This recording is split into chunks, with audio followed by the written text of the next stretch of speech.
김철로 대위의 뒤틀린 우월감을 자극하는 스위치는 그렇게 켜졌다. 그리고 그날 이후 이하늘 중사의 군 생활은 서서히 그러나 확실하게 지옥으로 변해갔다. 처음에는 이하늘 중사의 존재가 부대에 신선한 바람을 몰고 오는 듯했다. 그녀는 그 어떤 훈련에서도 남자 병사들에게 뒤지지 않았고 정비 시간에는 누구보다 먼저 기름 묻힌 손으로 장갑차 엔진을 살폈다. 한 번은 사격 훈련 중 한 병사의 소총이 기능 고장을 일으켰다. 다른 간부들이 소리를 지르며 다그칠 때 이하늘은 조용히 다가가 단 몇 초 만에 총기를 분해하고 문제를 해결했다. 그러고는 괜찮아. 이럴 땐 당황하지 말고 이렇게 해봐. 라며 차분하게 원리를 설명해 주었다. 그 모습을 지켜보던 병사들의 눈빛이 존경으로 바뀌는 것을 김철로 대위는 먼발치에서 똑똑히 보고 있었다. 권위적이지 않으면서도 명확한 지위와 따뜻한 격려의 병사들은 점차 그녀를 따르기 시작했다. 특히 어리바리하다는 이유로 늘 주눅들어 있던 박민수 상병은 그녀를 거의 영웅처럼 동경했다. 병사들 사이에서 역시 이 중사님이라는 말이 나오는 빈도가 잦아질수록 김철로의 미간에 잡히는 주름도 깊어졌다. 하지만 이 모든 것이 김철로 대위의 눈에는 독이었다. 병사들의 신망이 자신을 건너뛰어 일개 부소대장, 그것도 여군에게 향하는 것을 그는 견딜 수 없었다. 그의 열등감은 비열한 질투가 되어 날카로운 발톱을 드러내기 시작했다. 대체 저 여자는 뭐지? 그의 머릿속은 온통 그 생각뿐이었다. 괴롭힘은 아주 사소하고 치졸한 트집에서 시작되었다. 어느 날 모두가 모인 아침 브리핑 시간이었다. 김철로 대위는 갑자기 상황판을 삿대질하며 고함을 쳤다. 이 중사, 상황판 글씨가 그게 뭔가? 정성이 없어. 정성이. 여군이라고 유치원생처럼 봐줘야 하나. 당장 다시 써. 분명 어제까지 자신이 직접 칭찬했던 반듯한 글씨체였다. 중대의 모든 인원들이 이하늘을 쳐다봤다. 수치심에 얼굴이 화끈거렸지만 이하늘은 군말 없이 다시 썼다. 군대란 그런 곳이니까. 상급자의 말은 곧 법이니까. 그녀는 그렇게 생각했다. 어쩌면 정말 내 글씨에 문제가 있는지도 모른다고 자신을 탓하기까지 했다. 그러나 김철로의 가혹행위는 거기서 그치지 않았다. 며칠 뒤 중대 전체가 지켜보는 가운데 더 악랄한 함정이 파졌다. 총기 수입 시간이었다. 이하늘이 병사들의 총기 상태를 꼼꼼히 확인하고 있을 때 김철로 대위가 어슬렁거리며 다가왔다. 그는 박민수 상병의 K2 소총을 낚아채듯 빼앗더니 일부러 놀이 쇠뭉치를 서툴게 분해하다가 공이 고정핀이라는 작은 부품 하나를 자신의 발밑 흙바닥에 떨어뜨렸다. 아무도 눈치채지 못한 찰나의 순간이었다. 그러고는 이하늘을 매섭게 쏘아보며 천둥 같은 목소리로 외쳤다. 이봐, 부품 잃어버렸잖아. 부소대장이란 작자가 병사관리도 못하고 총기 부품이나 분실하게 만들어. 이봐, 전 중대원 다 들으라고. 부소대장 책임하에 총기 부품을 분실했다. 이게 얼마나 심각한 군기문란인지 알아. 오늘 저녁 점호 전까지 이막사 바닥을 다 뒤져서 부품 찾아내. 못 찾으면 영창 갈 줄 알아. 명백한 누명이었. 비열하고 추악한 함정이었. 모든 병사들이 숨을 죽인 채 두 사람을 보고 있었다. 박민수 상병은 무언가 말하려는 듯 입을 달싹였지만 김철로의 살기 어린 눈빛에 그만 입을 다물고 말았다. 억울함에 피가 거꾸로 섰고 눈물이 핑 돌았지만 이하늘은 여기서 감정을 터뜨리는 것이야말로 그가 원하는 것이라 생각했다. 그녀는 터져나오려는 말을 삼키고 입술을 깨물며 고개를 숙였다. 찾겠습니다. 그날 오후 내내 그녀는 흙먼지가 풀풀 나는 막사 바닥을 무릎으로 기어다녔다. 자갈과 모래가 무릎을 찔렀지만 육체적 고통보다 더한 것은 전우들 앞에서 존엄성이 짓밟히는 정신적 고통이었다. 몇몇 병사들이 안쓰러운 마음에 도우려 했지만 김철로는 이 중사 혼자 하랬지. 누가 거들냈어. 전부 총기 수입 계속해 라며 불호령을 내렸다. 해가 저물고 점호 시간이 다가올 무렵 그녀는 너덜너덜해진 전투복 바지와 흙먼지, 땀으로 범벅이 된 채 마침내 작은 금속 부품을 찾아냈다. 하지만 중대장실로 찾아갔을 때 돌아온 것은 사과가 아닌 TV를 보며 다리를 꼬고 있던 김철로의 차가운 비아냥뿐이었다. 그래. 진작 잘했어야지. 나가봐. 그날 이후 특별훈련이라는 이름의 합법적인 고문이 본격적으로 시작되었다. 8월의 폭염, 아스팔트가 녹아내리는 듯한 날씨에 모든 병사들이 더위와 싸우며 힘들어할 때 김철로는 오직 이하늘만을 지목했다. 이 중사, 부소대장이 병사들보다 뒤처져서야 되겠나? 완전 무장하고 저기 305고지까지 30분 안에 왕복 실시. 305고지는 경사가 가파르고 길이 험하기로 악명 높은 곳이었다. 30도가 넘는 폭염 속에서 20kg이 넘는 군장을 메고 30분 안에 왕복하는 것은 인간의 한계를 시험하는 일이었다. 그녀는 입술을 깨물고 고지를 향해 뛰었다. 해가 타들어가는 것 같고 심장이 터질 것만 같았다. 비 오듯 쏟아지는 땀이 눈을 가렸고 어깨를 짓누르는 군장의 무게의 뼈가 으스러지는 듯했다. 몇 번이나 주저앉고 싶었지만 그녀는 이를 악물고 발을 옮겼다. 나는 군인이다. 나는 이하늘이다. 그녀는 스스로를 채찍질하며 간신히 시간 내에 복귀했다. 흙먼지를 뒤집어 쓴 채 쓰러지기 직전의 그녀를 보며 김철로는 만족스러운 미소를 지었다. 밤에는 잠을 재우지 않았다. 이 중사, 오늘 야간 경계 근무 총책임자니까 한숨도 자지 말고 중대 전체 순찰둬라. 내가 불시에 확인할 거니까 딴 생각하지 마. 알겠나? 이틀, 사흘, 불면의 밤이 이어지자 강철 같던 그녀의 정신력도 서서히 좀먹어 들어갔다. 판단력이 흐려지고 몸은 천근만근 무거웠다. 한밤중 순찰을 돌다 순간적으로 눈앞의 나무가 휘청이는 환각을 보기도 했다. 하지만 그녀는 병사들 앞에서 결코 힘든 내색을 하지 않았다.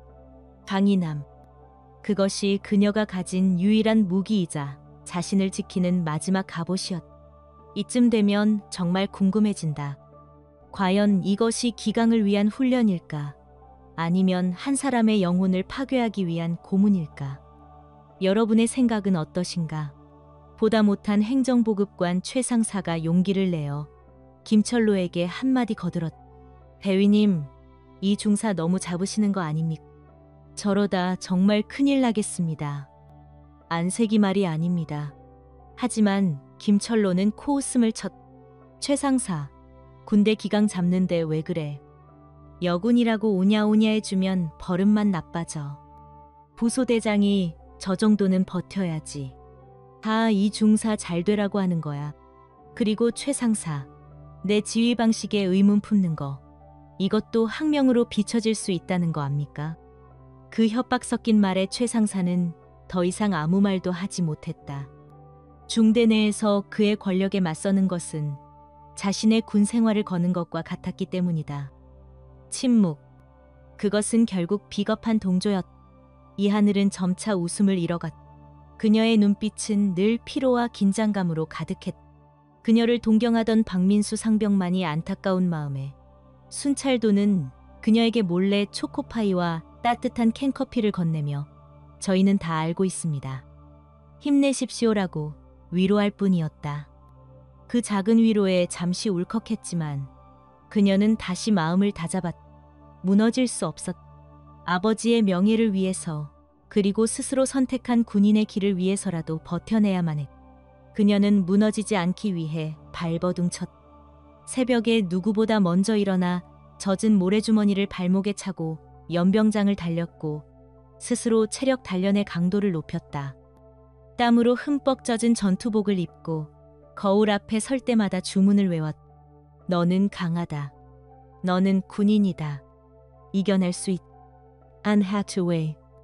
그러던 어느 비 오는 날, 독도법 훈련에서 김철로의 아기는 절정에 달했다. 그는 일부러 이하늘에게만 지도에 표시되지 않은 폐쇄된 등산로의 좌표 몇 개를 틀리게 알려주었다. 다른 병사들이 모두 목표 지점에 도착했을 때 그녀는 엉뚱한 산속을 헤매고 있었다. 해가 저물고 칠흑 같은 어둠과 함께 장대비가 쏟아지기 시작했다. 그때 무전기에서 김철로의 비웃음 섞인 목소리가 흘러나왔다. 이 중사 아직도 헤매나. 특급 전사라더니 길치였나 보군. 알아서 복귀해봐. 그것도 부소대장의 능력이니까. 통신은 그대로 끊겼다. 고의적인 고립이었다. 보통 사람이라면 공포에 질려 구조를 요청했을 상황. 하지만 이 하늘은 달랐다. 그녀는 침착하게 지도를 펼쳤다. 빗물에 젖어 눅눅한 지도 위에서 틀린 좌표를 역으로 계산하고 번개가 칠 때마다 순간적으로 드러나는 주변 지형 지물을 파악해 자신의 위치를 가늠했다. 바로 그때 그녀의 뇌리를 스치는 기억이 있었다. 입대 전 아버지와 나눴던 대화였다. 하늘아, 군은 때로 네 의지와 상관없는 부당함과 마주하게 할 거다. 스스로 감당할 수 없는 벽에 부딪혔다고 생각될 때 너 자신을 파괴하기 전에 딱 한 번만 아비에게 연락하거라. 그건 나약함이 아니라 스스로를 지키기 위한 용기다. I know. 아버지의 목소리가 환청처럼 귓가에 맴돌았다. 스스로를 지키기 위한 용기. 그녀는 고개를 저었다. 아직은 아니다. 아직은 내 힘으로 이겨낼 수 있다. 그녀는 젖은 전투복 소매로 얼굴을 닦고 다시 걷기 시작했다. 그리고 몇 시간 뒤 모두가 포기하고 철수 준비를 하던 훈련 종료 지점에 흑투성이의 이하늘이 유령처럼 비틀거리며 나타났다. 그녀를 본 김철로의 얼굴에 스친 것은 놀라움이 아닌 진한 실망과 짜증이었다. 그는 이하늘이 울면서 구조를 요청하거나 어디선가 조난당의 다음 날 수색대를 보내야 할 것이라고 예상했다. 하지만 그녀는 또다시 제 발로 걸어 돌아왔다. 복귀, 신고합니다. 짧은 말을 내뱉고 그녀는 그대로 바닥에 쓰러졌다. 팔진이었다. 의무병들이 달려와 그녀를 부축하는 동안 병사들은 경외의 눈빛으로 그녀를 바라봤다. 김철로는 혀를 차며 돌아섰다. 하지만 그의 등 뒤로 병사들이 내뱉는 존경의 수군거림이 들려왔다. 와, 진짜 독사다. 독사. 인간이 아니야. 그 존경의 속삭임이 그의 귓가에 독처럼 퍼졌다. 그 소리는 그의 열등감을 더욱 자극했다. 그녀의 꺾이지 않는 강인함은 김철로의 뒤틀린 자존심에 불을 지폈다. 단순한 괴롭힘으로는 부족했다. 그는 결심했다. 그녀를 완전히 회복 불가능할 정도로 부러뜨려 제 발로 군복을 벗게 만들겠다고. 그의 머릿속에서 더욱 잔인하고 더욱 음습한 계획이 윤곽을 드러내기 시작했다. 김철로 대위의 머릿속에서 윤곽을 드러내기 시작한 더욱 잔인하고 음습한 계획은 오래지 않아 현실이 되었다. 그의 비틀린 자존심을 만족시킬 완벽한 무대. 그 기회는 9월 초 혹독했던 유격 훈련을 마친 부대가 복귀 정비를 하던 날 찾아왔다.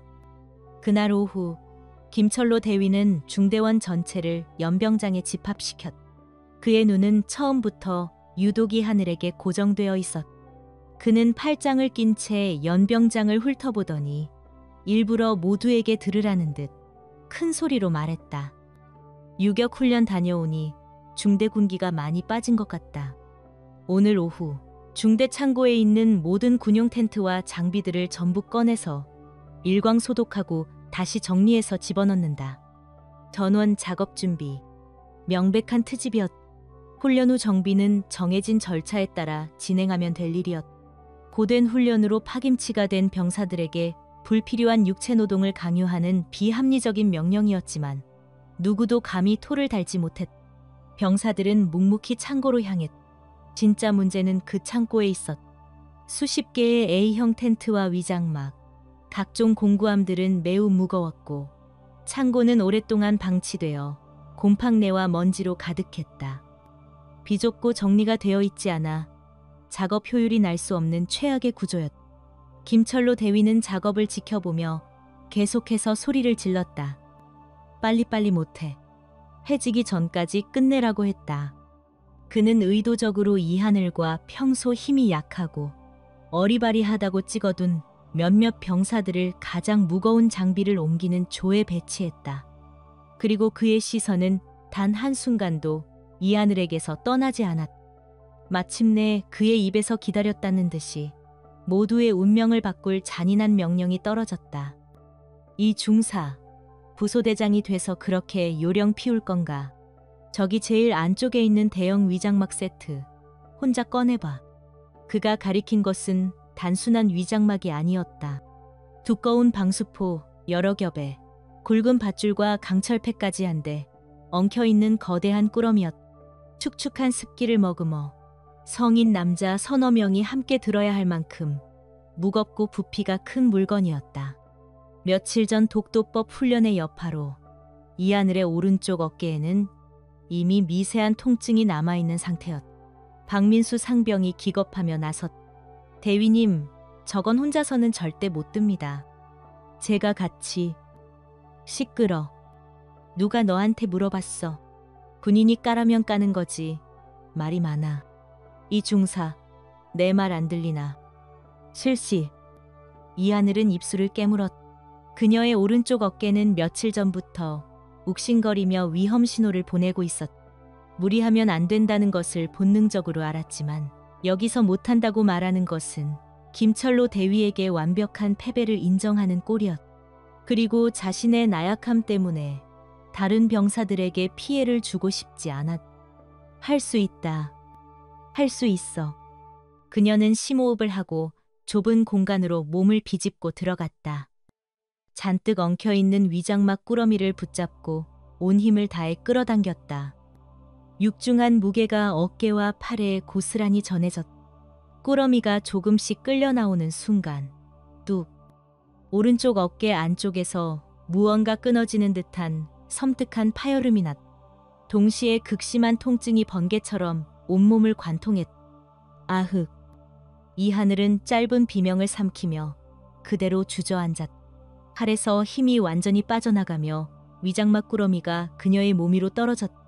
다행히 큰 부상은 피했지만 오른쪽 어깨는 마치 불에 타는 듯한 통증으로 마비될 지경이었다.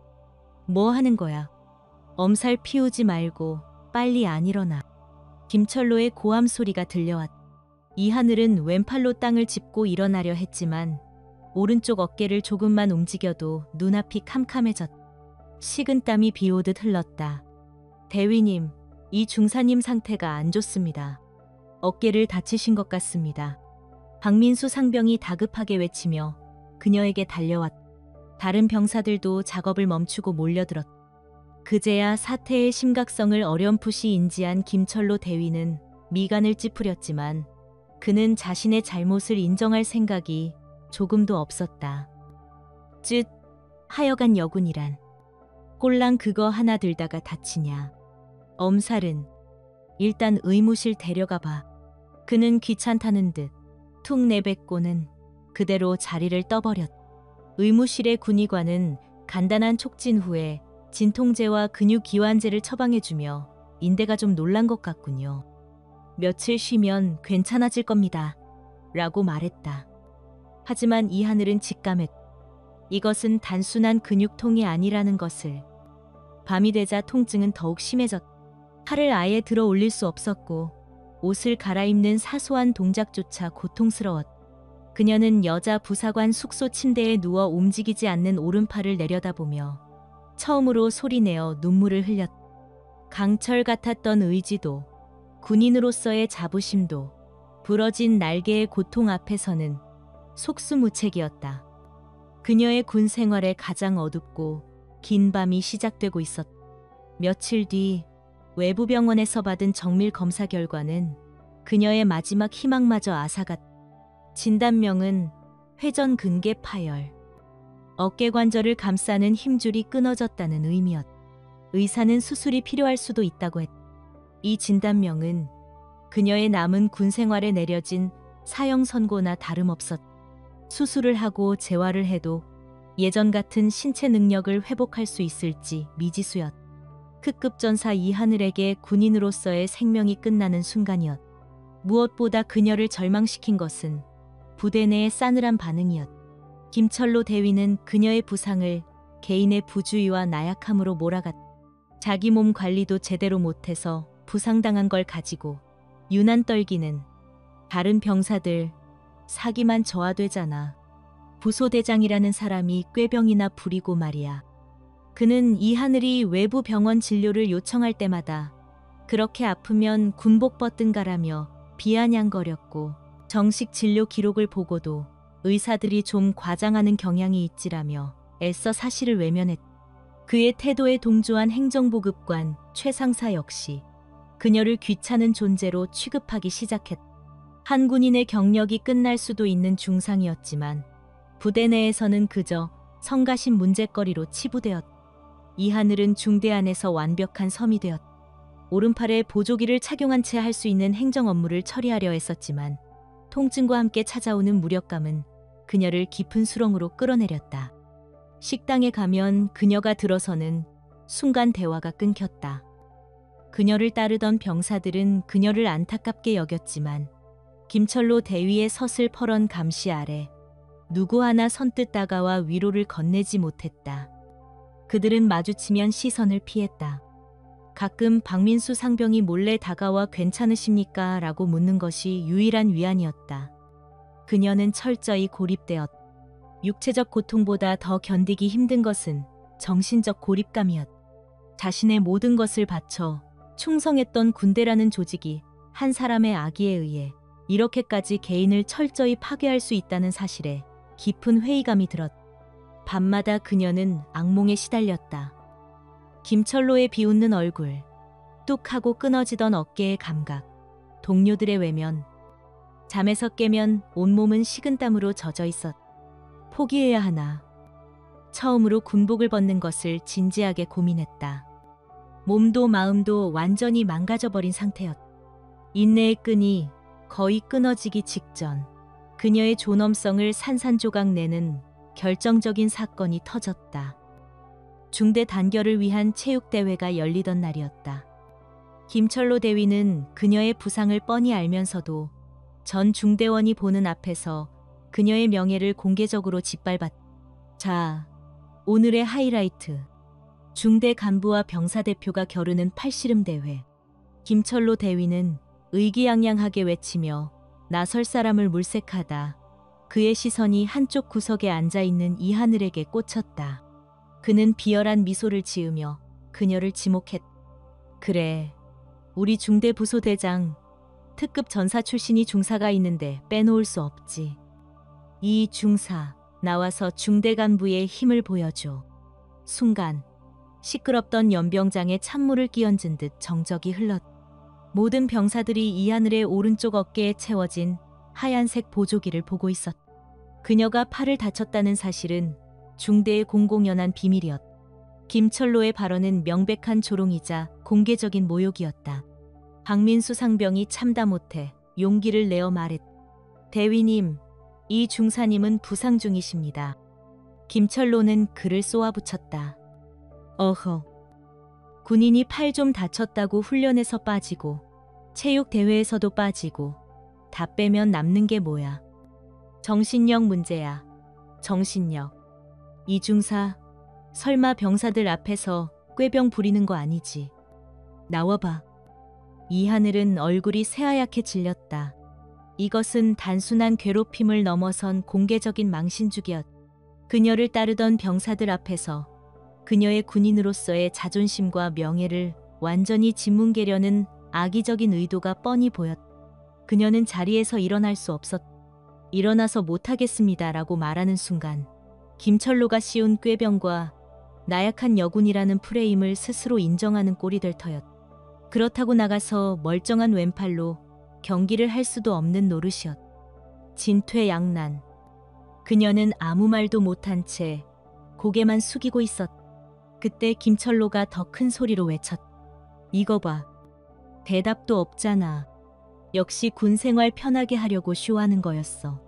부소대장이란 사람이 저렇게 나약해서야 우리 중대가 제대로 돌아가겠나? 다들 똑똑히 봐도 저게 바로 의지박약의 표본이야. 모욕적인 언사가 비수처럼 날아와 가슴에 밝혔다. 이 하늘은 수치심과 분노로 온몸이 떨렸. 자신이 목숨처럼 여겼던 군인의 명예가 모든 동료와 부하들이 보는 앞에서 이렇게 철저하게 짓밟히는 순간 그녀의 마음속에 있던 마지막 인내의 끈이 툭 하고 끊어졌. 그날 밤 그녀는 잠을 이룰 수 없었. 김철로의 조롱 섞인 목소리가 귓가에 맴돌았다. 이것은 더 이상 개인의 힘으로 해결할 수 있는 문제가 아니었. 인간의 존엄성에 대한 문제였. 짓밟힌 명예는 그녀에게 남은 마지막 미련을 털어내게 했다. 자존심, 신념, 군인으로서의 긍지. 이 모든 것이 김철로라는 개인의 악의 앞에서 무력했다.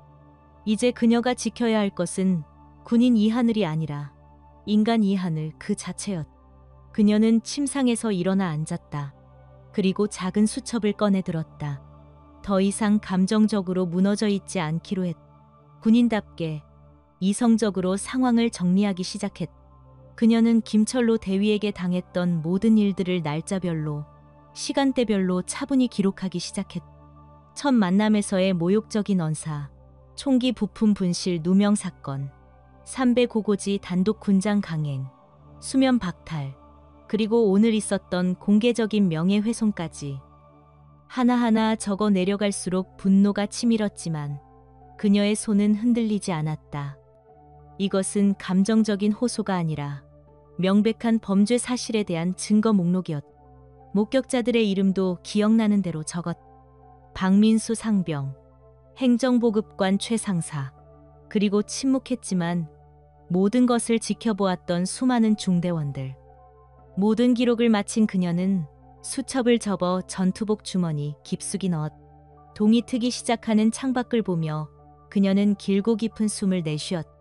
두려움은 사라졌. 대신 그 자리에는 차가운 결의가 들어찼. 그녀는 망설임 없이 공중 전화박스를 향해 걸어갔. 새벽의 차가운 공기가 오히려 정신을 맑게 해주었. 차가운 수화기를 들고 그녀는 익숙하지만 지난 몇 달간 한 번도 누르지 않았던 번호를 눌렀다. 이제 모든 것을 끝낼 시간이었.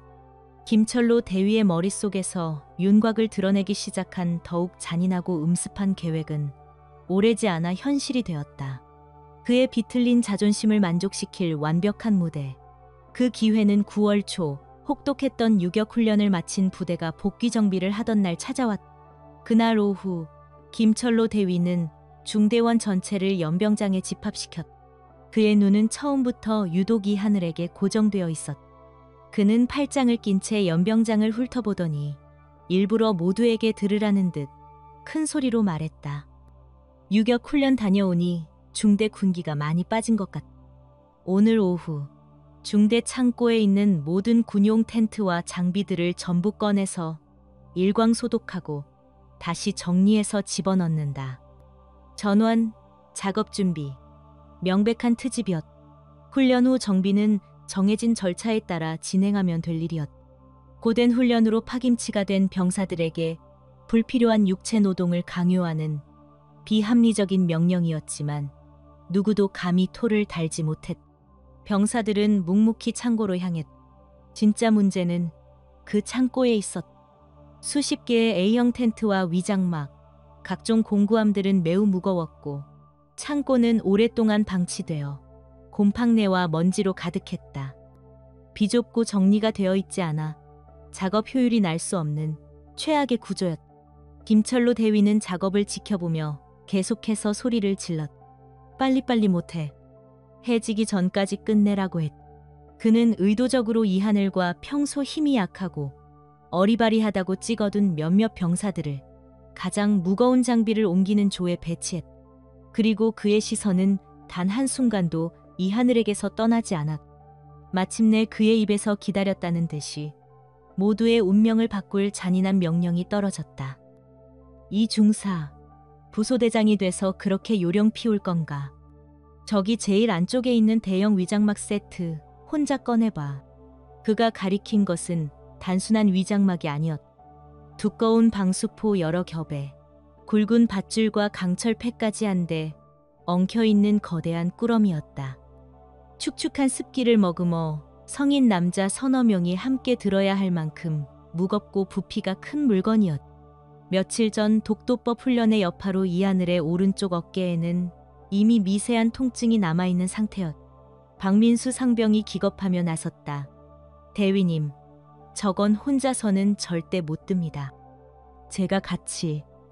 시끄러. 누가 너한테 물어봤어? 군인이 까라면 까는 거지. 말이 많아. 이 중사, 내 말 안 들리나? 실시. 이하늘은 입술을 깨물었다. 그녀의 오른쪽 어깨는 며칠 전부터 욱신거리며 위험 신호를 보내고 있었다. 무리하면 안 된다는 것을 본능적으로 알았지만 여기서 못한다고 말하는 것은 김철로 대위에게 완벽한 패배를 인정하는 꼴이었다. 그리고 자신의 나약함 때문에 다른 병사들에게 피해를 주고 싶지 않았다. 할 수 있다. 할 수 있어. 그녀는 심호흡을 하고 좁은 공간으로 몸을 비집고 들어갔다. 잔뜩 엉켜있는 위장막 꾸러미를 붙잡고 온 힘을 다해 끌어당겼다. 육중한 무게가 어깨와 팔에 고스란히 전해졌다. 꾸러미가 조금씩 끌려 나오는 순간 뚝! 오른쪽 어깨 안쪽에서 무언가 끊어지는 듯한 섬뜩한 파열음이 났다. 동시에 극심한 통증이 번개처럼 온몸을 관통했다. 아흑! 이하늘은 짧은 비명을 삼키며 그대로 주저앉았다. 팔에서 힘이 완전히 빠져나가며 위장막 꾸러미가 그녀의 몸 위로 떨어졌다. 다행히 큰 부상은 피했지만 오른쪽 어깨는 마치 불에 타는 듯한 통증으로 마비될 지경이었다.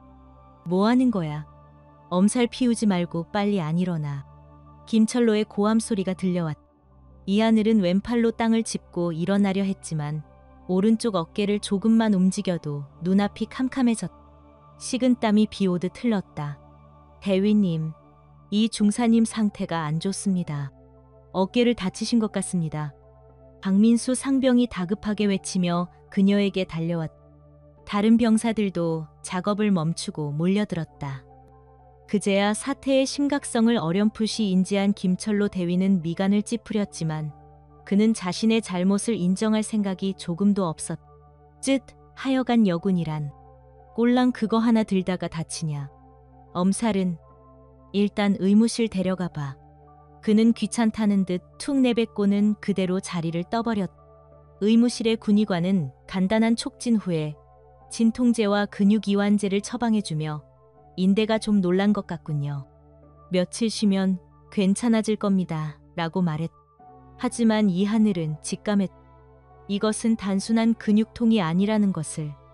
밤이 되자 통증은 더욱 심해졌다. 팔을 아예 들어 올릴 수 없었고 옷을 갈아입는 사소한 동작조차 고통스러웠다. 그녀는 여자 부사관 숙소 침대에 누워 움직이지 않는 오른팔을 내려다보며 처음으로 소리내어 눈물을 흘렸다.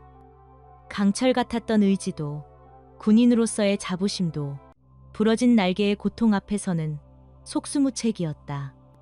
그녀의 군 생활의 가장 어둡고 긴 밤이 시작되고 있었다. 며칠 뒤 외부 병원에서 받은 정밀 검사 결과는 그녀의 마지막 희망마저 앗아갔다. 진단명은 회전근개 파열. 어깨 관절을 감싸는 힘줄이 끊어졌다는 의미였다. 의사는 수술이 필요할 수도 있다고 했다. 이 진단명은 그녀의 남은 군 생활에 내려진 사형 선고나 다름없었다. 수술을 하고 재활을 해도 예전 같은 신체 능력을 회복할 수 있을지 미지수였다. 특급 전사 이하늘에게 군인으로서의 생명이 끝나는 순간이었다. 무엇보다 그녀를 절망시킨 것은 부대 내의 싸늘한 반응이었다. 김철로 대위는 그녀의 부상을 개인의 부주의와 나약함으로 몰아갔다. 자기 몸 관리도 제대로 못해서 부상당한 걸 가지고 유난 떨기는 다른 병사들 사기만 저하되잖아. 부소대장이라는 사람이 꾀병이나 부리고 말이야. 그는 이하늘이 외부 병원 진료를 요청할 때마다 그렇게 아프면 군복 벗든가라며 비아냥거렸고 정식 진료 기록을 보고도 의사들이 좀 과장하는 경향이 있지라며 이래서 사실을 외면했다. 그의 태도에 동조한 행정보급관 최상사 역시 그녀를 귀찮은 존재로 취급하기 시작했다. 한 군인의 경력이 끝날 수도 있는 중상이었지만 부대 내에서는 그저 성가신 문제거리로 치부되었다. 이하늘은 중대 안에서 완벽한 섬이 되었다. 오른팔에 보조기를 착용한 채 할 수 있는 행정 업무를 처리하려 애썼지만 통증과 함께 찾아오는 무력감은 그녀를 깊은 수렁으로 끌어내렸다. 식당에 가면 그녀가 들어서는 순간 대화가 끊겼다.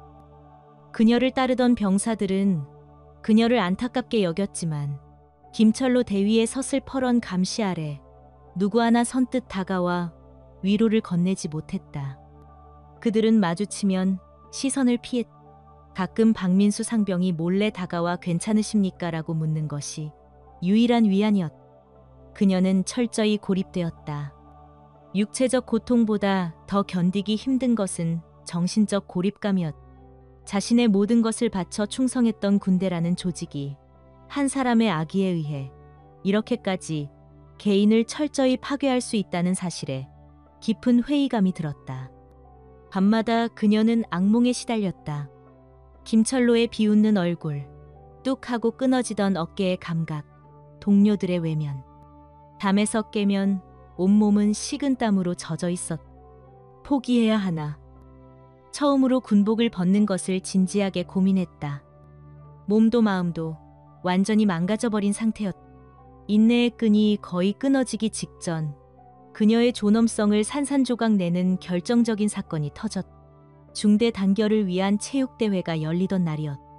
김철로 대위는 그녀의 부상을 뻔히 알면서도 전 중대원이 보는 앞에서 그녀의 명예를 공개적으로 짓밟았다. 자, 오늘의 하이라이트. 중대 간부와 병사 대표가 겨루는 팔씨름 대회. 김철로 대위는 의기양양하게 외치며 나설 사람을 물색하다. 그의 시선이 한쪽 구석에 앉아있는 이하늘에게 꽂혔다. 그는 비열한 미소를 지으며 그녀를 지목했다. 그래, 우리 중대 부소대장, 특급 전사 출신이 중사가 있는데 빼놓을 수 없지. 이 중사, 나와서 중대 간부의 힘을 보여줘. 순간 시끄럽던 연병장에 찬물을 끼얹은 듯 정적이 흘렀다. 모든 병사들이 이하늘의 오른쪽 어깨에 채워진 하얀색 보조기를 보고 있었다. 그녀가 팔을 다쳤다는 사실은 중대의 공공연한 비밀이었다. 김철로의 발언은 명백한 조롱이자 공개적인 모욕이었다. 박민수 상병이 참다 못해 용기를 내어 말했다. 대위님, 이 중사님은 부상 중이십니다. 김철로는 그를 쏘아붙였다.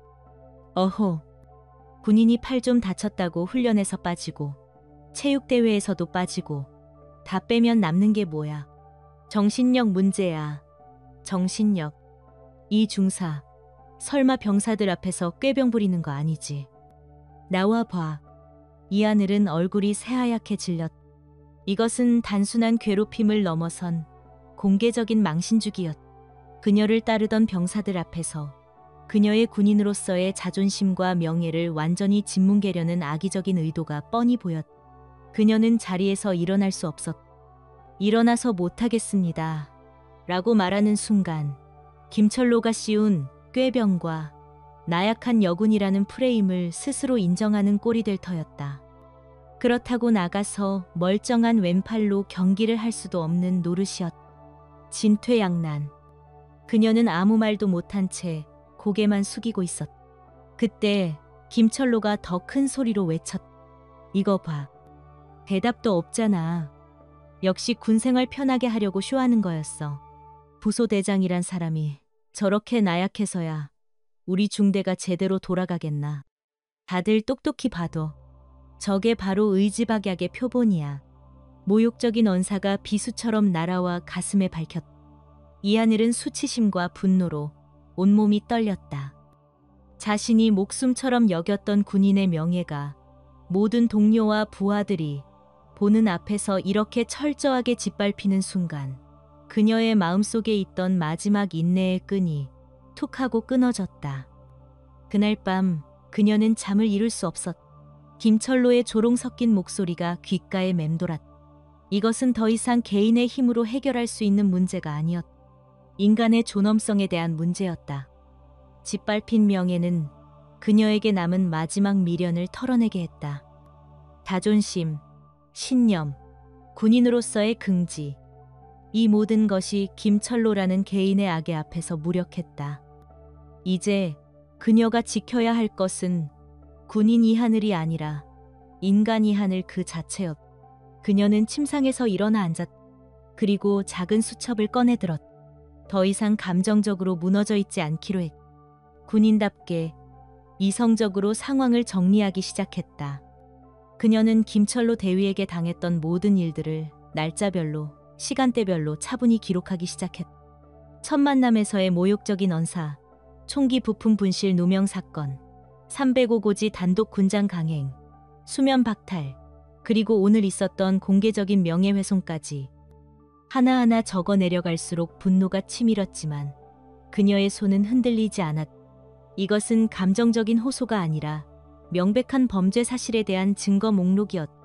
목격자들의 이름도 기억나는 대로 적었다. 박민수 상병, 행정보급관 최상사, 그리고 침묵했지만 모든 것을 지켜보았던 수많은 중대원들. 모든 기록을 마친 그녀는 수첩을 접어 전투복 주머니 깊숙이 넣었다. 동이 트기 시작하는 창밖을 보며 그녀는 길고 깊은 숨을 내쉬었다. 두려움은 사라졌다. 대신 그 자리에는 차가운 결의가 들어찼다.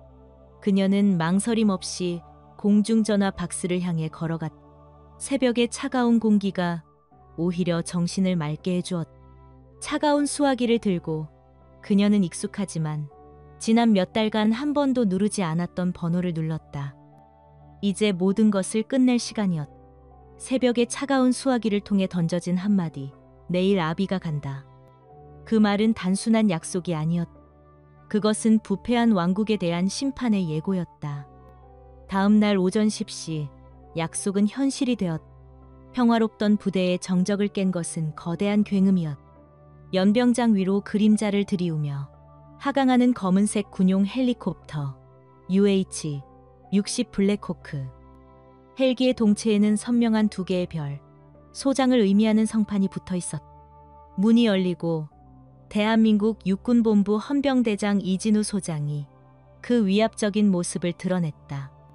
그의 등장은 부대 전체를 얼어붙게 만들었고 김철로 대위가 쌓아올린 공포의 성벽에 거대한 균열을 냈다.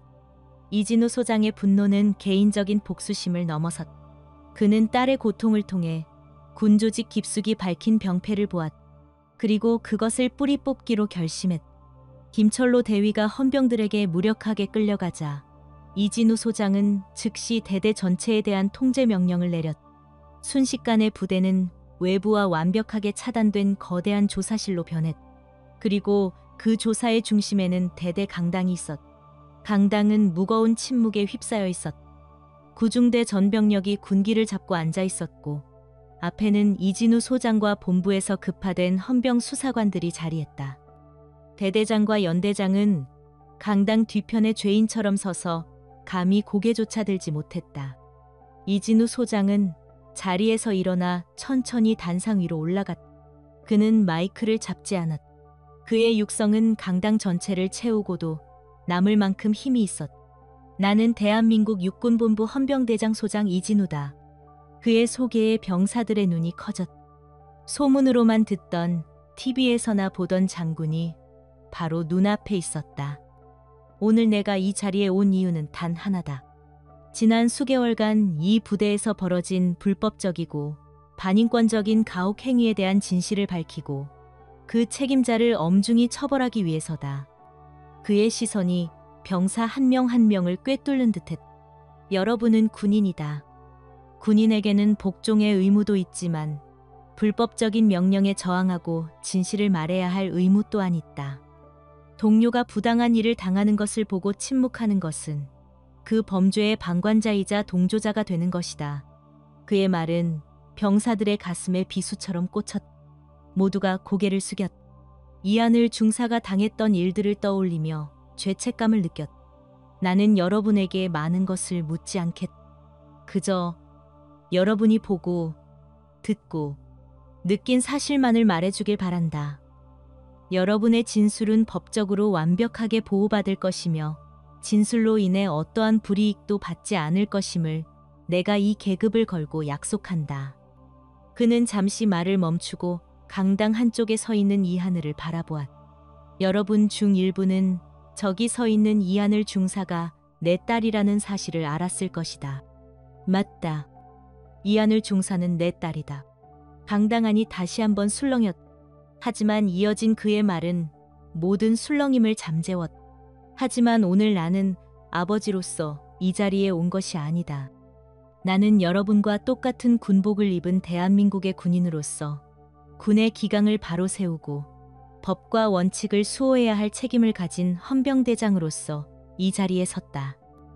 이하늘 중사는 피해자이자 중요한 증인으로서 여러분과 똑같이 조사를 받을 것이다.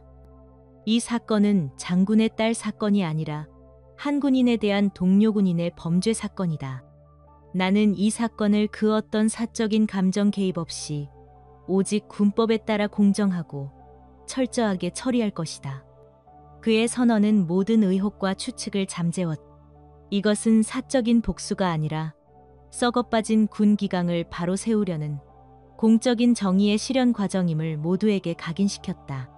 그의 말 한마디 한마디는 병사들의 마음속에 얼어붙어 있던 공포를 녹이고 그 자리에 진실을 말할 용기를 심어주었다. 이제부터 헌병 수사관들이 여러분과 개별 면담을 시작할 것이다. 다시 한번 말하지만 두려워하지 마라. 그리고 진실만을 말하라. 이진우 소장의 연설이 끝나자 헌병 수사관들은 곧바로 조사에 착수했다. 강당에 칸막이가 설치되었고 병사들은 한 명씩 불려가 조사를 받기 시작했다. 조사의 시작은 침묵이었다. 처음 몇몇 병사들은 망설였다. 김철로 대위에 대한 막연한 두려움과 괜히 나섰다가 불이익을 당할지도 모른다는 불안감이 남아있었기 때문이다. 침묵의 댐에 첫 번째 균열을 낸 것은 박민수 상병이었다. 그는 조사관 앞에 앉아 잠시 망설였다. 자신의 진술이 어떤 파장을 불러올지, 혹시라도 자신에게 불이익이 돌아오지 않을까 하는 두려움이 엄습했다. 하지만 그는 고개를 들어 칸막이 너머로 보이는 이하늘 중사의 지친 뒷모습을 보았다. 그리고 결심한 듯 입을 열었다. 제가 먼저 말씀드리겠습니다.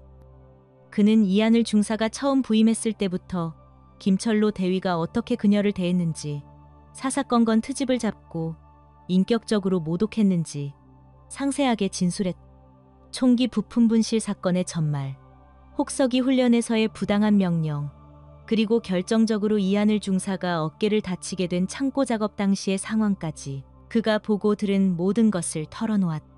김철로 대위님은 명백히 이 중사님을 노리고 시킨 것이었습니다. 혼자서는 절대 들 수 없는 무게라는 것을 알면서도 강제로 시켰습니다. 그리고 다친 후에도 꾀병이라며 비웃었습니다. 박민수 상병의 목소리는 떨렸지만 그의 눈빛은 확고했다. 그의 진술은 봇물 터지듯 병사들의 입을 열게 하는 계기가 되었다. 한 사람의 용기가 어떻게 거대한 조직의 침묵을 깰 수 있었을까? 박민수 상병의 진술이 끝나자 다른 병사들도 하나둘씩 용기를 내기 시작했다. 더 이상 침묵하는 것이 부끄럽다고 느꼈다. 저도 봤습니다. 밤새 잠도 안 재우고 경계 근무시키는 거. 나중에는 이 중사님이 비틀거리면서도 순찰 도시는 걸 봤습니다. 독도법 훈련 때 일부러 좌표 틀리게 주신 것도 사실입니다. 제가 당시 통신병이라 들었습니다. 무전기로 조롱하는 목소리까지 똑똑히 들었습니다. 체육대회 때 다친 사람한테 팔씨름하라고 망신 준 건 정말 너무했습니다. 그건 명백한 인격 모독이었습니다. 증언은 꼬리에 꼬리를 물고 이어졌다. 김철로 대위가 이하늘 중사에게 했던 가혹 행위뿐만 아니라 다른 병사들에게 저질렀던 폭언과 부당한 지시들까지 속속들이 드러났다. 김철로의 왕국은 병사들의 증언이라는 파도 앞에 모래성처럼 허물어지고 있었다. 한편 다른 조사실에서는 행정보급관 최 상사가 조사를 받고 있었다. 그는 처음에는 나는 잘 모르는 일이다. 대위님의 지휘 방침이라 어쩔 수 없었다라며 책임을 회피하려 했다. 하지만 수사관이 다른 병사들의 진술서를 보여주며 그의 법적 책임을 명확히 하자 그의 얼굴은 하얗게 질렸다. 최 상사, 당신은 이 모든 사실을 알면서도 묵인하고 때로는 동조했다. 이것은 명백한 직무유기이자 가혹행위 방조다. 지금이라도 사실대로 말하는 것이 당신의 군 생활을 위해 좋을 것이다. 결국 최 상사는 모든 것을 자백했다. 김철로의 비정상적인 행동을 알면서도 자신의 안위를 위해 침묵했음을 인정했다. 그의 자백은 김철로의 범죄 행위가 부대 내에서 공공연한 사실이었음을 입증하는 중요한 증거가 되었다. 조사가 진행되는 동안 이하늘은 별도의 공간에서 담담하게 자신의 피해 사실을 진술했다. 그녀는 감정을 싣지 않고 오직 육하원칙에 따라 객관적인 사실만을 전달했다. 그녀가 미리 작성해 두었던 수첩의 기록은 다른 병사들의 진술과 정확히 일치하며 결정적인 증거가 되었다. 사건 발생 2달 뒤 군사법원에서 김철로 대위에 대한 재판이 열렸다. 이하늘은 증인 자격으로 법정에 출석했다. 군복을 입고 증인석에 선 그녀의 모습은 차분하고 당당했다. 오른쪽 어깨는 여전히 불편해 보였지만 그녀의 눈빛은 흔들림이 없었다.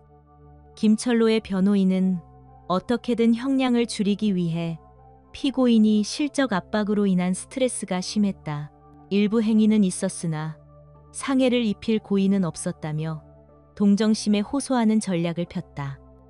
하지만 검찰 측은 병사들의 일관된 증언과 물적 증거들을 제시하며 그의 주장을 조목조목 반박했다.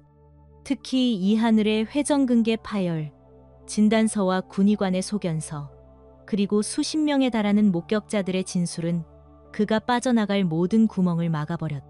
재판의 클라이맥스는 이하늘이 증언대에 섰을 때였다. 검사의 마지막 질문에 그녀는 피고인석에 앉아있는 김철로를 잠시 바라보았다. 그는 고개를 푹 숙인 채 그녀와 눈도 마주치지 못했다. 저는 피고인 개인에 대한 원망은 이제 없습니다. 다만 피고인이 자신의 잘못을 진심으로 뉘우치기를 바랍니다. 그리고 다시는 군내에서 피고인과 같은 지휘관이 나오지 않기를, 저와 같은 피해자가 생기지 않기를 바랄 뿐입니다. 그녀의 목소리는 차분했지만 그 안에는 깊은 울림이 있었다. 사적인 복수를 넘어 군 전체의 건강한 문화를 염원하는 진정한 군인의 목소리였다. 결과는 예상대로였다. 군사법원은 김철로 대위의 혐의 대부분을 유죄로 인정했다. 직권남용, 가혹행위, 특수폭행치상, 명예훼손 등 재판부는 판결문에서 피고인은 지휘관으로서 부하를 보호하고 이끌어야 할 책무를 망각하고 자신의 우월적 지위를 이용해 장기간에 걸쳐 인권을 유린하고 신체에 중한 상해를 입혔다. 그 죄질이 매우 불량하고 군의 명예를 실추시킨 책임이 크다고 판시했다. 최종적으로 김철로에게는 징역 5년의 실형과 함께 파면이 선고되었다. 파면, 군인에게 내려질 수 있는 가장 무거운 징계로 단순히 군복을 벗는 것을 넘어 군인 연금 수령, 자격 박탈 등 군인으로서 누렸던 모든 명예와 권리를 잃게 되는 불명예스러운 처벌이었다. 그의 군 생활은 그렇게 끝났다. 판결이 내려지는 순간 김철로는 그 자리에 주저앉아 오열했고 방청석에서 이를 지켜보던 이진우 소장은 조용히 눈을 감았다. 법의 심판은 내려졌다. 김철로 개인에 대한 처벌로 끝난 것이 아니었다. 이 사건은 군 지휘체계에도 거대한 파장을 몰고 왔다. 사건을 묵인하고 방조한 대대장과 연대장은 지휘 책임을 물어 육군본부 감찰실의 조사를 받았고 즉시 보직 해임되었다. 또한 정식 징계위원회를 통해 진급에서 영구적으로 누락되는 중징계를 받았다. 사실상 그들의 군생활 역시 끝난 것이나 다름없었다. 이는 군 지휘관들에게 부하에게 일어나는 일은 곧 나의 책임이라는 사실을 명확히 각인시키는 계기가 되었다. 더 나아가 이하늘 중사 사건은 군 전체를 바꾸는 계기가 되었다. 육군본부는 이 사건을 한 명의 일탈로 치부하지 않고 군대 내 인권의식과 지휘관의 리더십을 전반적으로 재점검하는 계기로 삼았다. 이진우 소장이 이끄는 헌병대는 지휘관 갑질 및 가혹행위 근절 특별 대책을 수립해 발표했다. 여기에는 지휘관 리더십 교육 강화, 외부 전문기관과 연계한 익명 신고 채널 다각화, 그리고 한 번이라도 중대한 가혹행위가 적발되면 즉시 보직 해임되는 원 스트라이크 아웃 제도 도입 등이 포함되었다. 가장 혁신적인 변화는 지휘관의 리더십을 상급자뿐만 아니라 부하들도 평가하는 다면 평가 제도의 시범 도입이었다. 폐쇄적인 군 문화에 외부의 시각과 아래로부터의 목소리를 반영하려는 시도였다. 한 사람의 용기 있는 외침과 아버지의 결단이 만들어낸 거대한 변화였다. 김철로라는 괴물이 쌓아올린 철옹성은 무너졌고 그 폐허 위에서 군은 스스로를 정화하고 개혁하기 위한 첫걸음을 내딛고 있었다. 법의 심판은 끝났지만 무너진 것을 바로 세우고 상처 입은 이들을 치유하는 더 길고 어려운 과정이 이제 막 시작되고 있었다. 법의 심판은 끝났지만 이하늘 중사 개인에게는 또 다른 싸움이 시작되고 있었다. 바로 자기 자신과의 싸움, 즉 회복의 시간이었다. 김철로라는 괴물은 사라졌지만 그가 남긴 깊은 상처는 그녀의 몸과 마음에 고스란히 남아 있었다. 판결이 끝난 후 이하늘은 본격적인 치료와 재활에 들어갔다. 군 병원에서 받은 어깨 수술은 성공적이었지만 진짜 고통은 그 이후에 찾아왔다.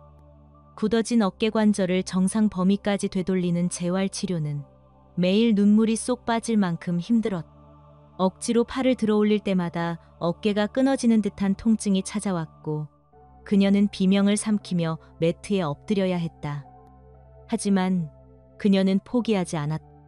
김철로 대위의 그 모진 가혹행위를 견뎌냈던 독한 의지가 이번에는 오롯이 자신을 회복시키는 데 쓰였다. 그녀는 매일 정해진 시간 이상으로 재활에 매달렸고 담당 재활치료사가 너무 무리하면 안 된다고 말릴 정도였다. 육체적인 회복과 함께 정신적인 치유도 필요했다. 군에서는 그녀에게 심리 상담 프로그램을 지원했다. 처음에는 상담을 받는 것 자체에 거부감을 느꼈다. 자신의 나약함을 드러내는 것 같아 자존심이 상했다. 하지만 전문 상담관과 대화를 나누면서 지난 몇 달간 억눌러 왔던 마음속 상처와 분노, 무력감을 털어놓을 수 있었다. 상담관은 그녀에게 말했다. 하늘 씨는 피해자이지만 동시에 그 모든 것을 이겨낸 생존자입니다.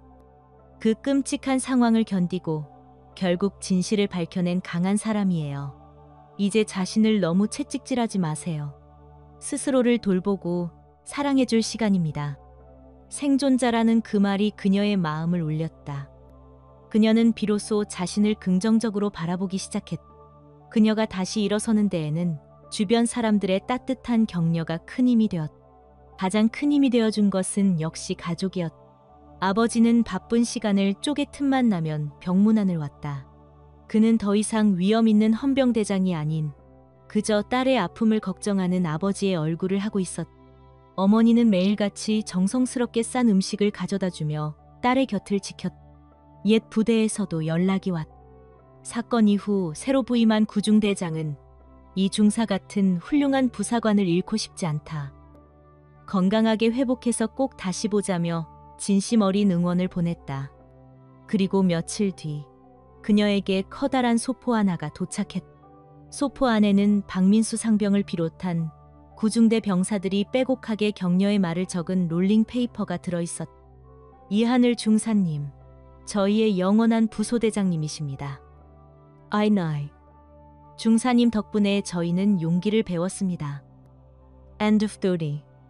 건강하게 돌아오세요. 기다리겠습니다. 어블라스. 따뜻한 위로와 격려 속에서 그녀의 몸과 마음은 서서히 회복되어 갔다. 얼어붙었던 땅에 봄이 오듯 그녀의 얼굴에도 조금씩 미소가 돌아오기 시작했다. 6개월의 치료와 재활 끝에 이하늘은 마침내 부대 복귀 판정을 받았다. 그녀의 오른쪽 어깨는 완벽하게 예전 같지는 않았지만 군 생활을 이어가는 데에는 무리가 없는 수준까지 회복되었다. 복귀를 앞두고 그녀는 아버지와 마주 앉았다. 이제는 계급장을 뗀 아버지의 얼굴로 이진우 소장은 딸에게 물었다. 정말 괜찮겠느냐? 굳이 돌아가지 않아도 된다. 네가 어떤 선택을 하든 아비는 너를 지지할 거다. 이하늘은 미소를 지으며 대답했다. 아버지, 저는 군인입니다. 넘어진 곳에서 다시 일어나야죠. 제가 겪은 아픔 때문에 군 전체를 미워하고 떠나는 것은 제가 사랑했던 군인의 길을 스스로 부정하는 것 같아서요. 그녀의 목소리는 단단했다. 저는 돌아가서 저 같은 후배들이 다시는 나오지 않도록 돕고 싶습니다. 제 경험이 누군가에게는 힘이 될 수도 있을 거예요. 이제는 강함만이 아니라 상처받은 마음을 보듬어 줄 줄 아는 그런 진짜 선임이 되고 싶습니다. 이진우 소장은 더 이상 아무 말도 하지 않았. 그저 딸의 손을 굳게 잡아줄 뿐이었. 그의 눈에는 자랑스러움이 가득했. 시련은 그의 딸을 부러뜨린 것이 아니라 더 단단하고 깊이 있는 사람으로 만들어 주었. 이하늘은 원래 있던 7사단이 아닌 육군 부사관학교의 훈육관으로 새로운 보직을 명받았다. 그녀의 경험을 높이 산 육군본부의 특별한 배려였. 미래의 부사관들을 양성하는 곳에서 그녀의 경험은 그 어떤 교본보다 값진 가르침이 될 것이었. 육군 부사관학교. 이하늘 중사는 새로운 환경에 빠르게 적응했. 그녀는 자신의 경험을 바탕으로 후보생들을 가르쳤. 그녀의 교육 방식은 특별했. 강도 높은 훈련을 시키면서도 후보생 한 명 한 명의 정신적인 상태를 세심하게 살폈다. 여러분, 군인은 강해야 합니다. 하지만 그 강함은 부하를 짓누르는 데 쓰는 것이 아니라 부하를 지키고 이끄는 데 써야 합니다. 진정한 리더십은 권위에서 나오는 것이 아니라 신뢰와 존중에서 나옵니다. 그녀는 가끔 자신의 이야기를 들려주었. 자신이 겪었던 부당한 가혹 행위와 그것을 이겨냈던 과정을 담담하게 이야기했. 여러분이 지휘자가 되었을 때 부하가 부당한 일을 당하고 있다면 절대 외면하지 마십시오. 침묵은 동의와 같습니다. 용기를 내어 잘못된 것을 바로잡으십시오. 그것이 군을 더 강하게 만드는 길입니다. 그녀의 진심 어린 가르침에 후보생들은 깊은 감명을 받았.